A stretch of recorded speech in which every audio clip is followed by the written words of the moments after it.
Morning. You're watching World Without Rule of Law. We are a peculiar people.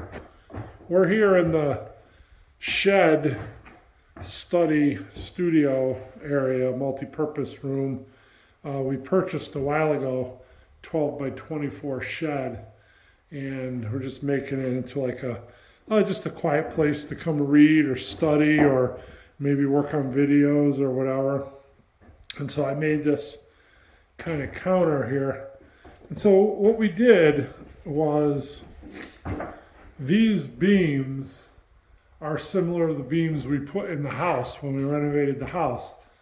The ones in the house have verticals that go that way, and then they have an angle on each side just to give it a different detail. Ceiling wasn't as tall in here, so we didn't do that in here. But made this pocket door.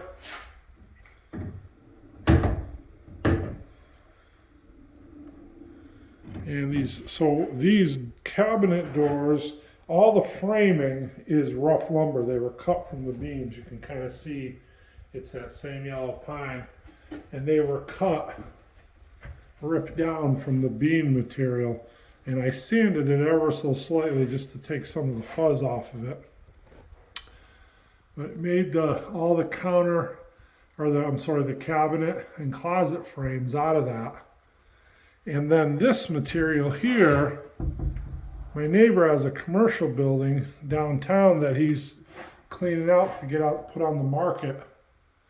And he had these just sitting in there for years. And they were he'd used them for shelves. And so he gave them to me. He was going to burn them. So I decided to take them. This here is what they looked like prior to me getting them. And they're sat in his basement that way. So what I did was sanded it down, not fully. I mean, I could have sanded it to clean, material, but I kind of like the distressed look on it. You could see the pocks and all the I'm trying to get in the shadow here, but it's clearly, you can see it, right? Now this board is, because I didn't have enough material to do these full doors, so I used one board here, and I used one here and one here. And if you look, you can see the contrast. Those narrower boards were old trim from the house when I renovated the house. And so there were the jambs, the door jambs, right? Here's a piece of it right here. And so I had a bunch of those left over. So what I did was I sanded those, and then they're basically heart pine, just like this, but they were, obviously not aged the exact same way, and they had a heavy varnish on them. And so what I did was I sanded them, and I gouged them with a hammer and a screwdriver and a pair of pliers to try to distress them. And then I put a heavy, and in hindsight, maybe too dark, black walnut stain on it. And then I sanded the stain off. And so it is a little dark. I should have went with a lighter stain, but, live and learn, right? So I'm going to back up on it. And obviously you could see that color-wise it doesn't match. But it's close enough to where it just gives it an interesting contrast. It's the same material. It's all the same heart pine. It's just finished and aged differently. And these boards were aged in my neighbor's basement of his commercial shop. They just sat there for years. They had been used for shelves in his shop, so he had stuff going on and off them for decades. And that's where all the pocking came from.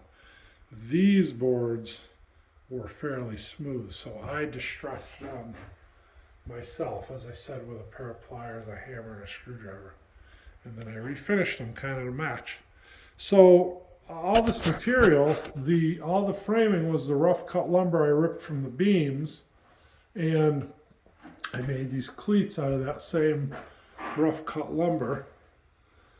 And I think I'm going to replace this pine with a 2x to match this. So those are just, that's just framing lumber. So this whole area, not including the beams, but these doors and all the framing for all these cabinets and all the doors and everything, I've got about $65, $75 into it. I think it was $55 for the framing lumber, and then maybe another 10 to 15 for the hardware, the door handles and whatnot.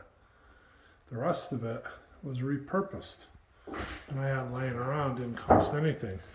Now these here, we ripped them down on a table saw because, you know, on a framing lumber, the seams, the edges are rounded, they're beveled slightly, and I didn't want that to show in the seam. So we ripped a strip off of both sides, and then we fit them together, and I sanded them down. And I'm going to do some kind of backsplash. I'm not sure what I'm going to use for that. I might have to buy that material as well. But I got to go through the scrap pile and back because I might have a few more of those moldings, those door jambs. But I do want to use one for here. And then I can use it for the trim. But obviously, I'm probably not going to use it for the trim because I want all the trim to match, and I won't be able to, I know I don't have enough for all that. But so basically, as you're looking at this, there's $65 to $75 worth of material. Right? The rest of it is all repurposed stuff. And so, again, I could have sanded these down a little closer, but I kind of like the distressed look. I still have to put the catches. I have them, but I got to put them in there to keep them shut. And I got to clean them too because I've been sanding, so there's dust on everything. But yeah, that's where we are. That's where we are with the studio. Just wanted to give you a little glimpse of it. Thanks for watching. God bless you.